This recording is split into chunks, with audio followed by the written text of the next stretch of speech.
ఒకటి మాత్రం అందరూ కూడా గుర్తుపెట్టుకోండి, ప్రతి ఇంట్లో 2-3 బిడ్డలు ఉంటారు మనకి. పెద్ద బిడ్డ అన్ని పనులు చేసే మంచి బిడ్డగా ఉంటాడు.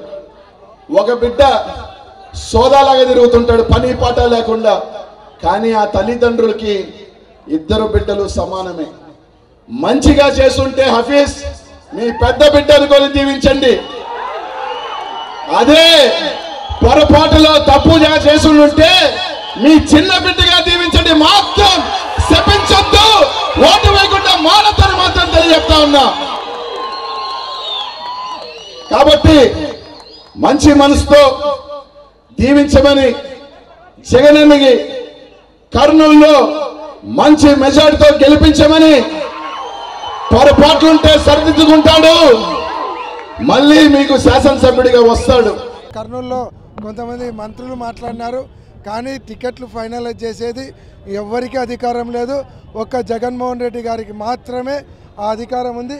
జగన్మోహన్ రెడ్డి గారి నోట్లో నుంచి ఏ పేరు ఏ కాన్స్టిట్యున్సీకి వస్తే వాళ్ళే అభ్యర్థులు అవుతారు తప్ప నేను ఇంకొకరు చెప్తే అవన్నీ కూడా వాల్యూ ఉండదు.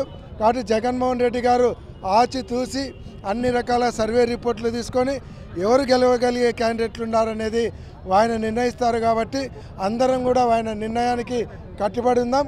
కర్నూలు ప్రజల కార్యకర్తల ఆకాంక్షలను జగన్మోహన్ రెడ్డి గారు గుర్తించి మంచి నిర్ణయం తీసుకుంటారని ఆశిస్తూ ఉన్నాం.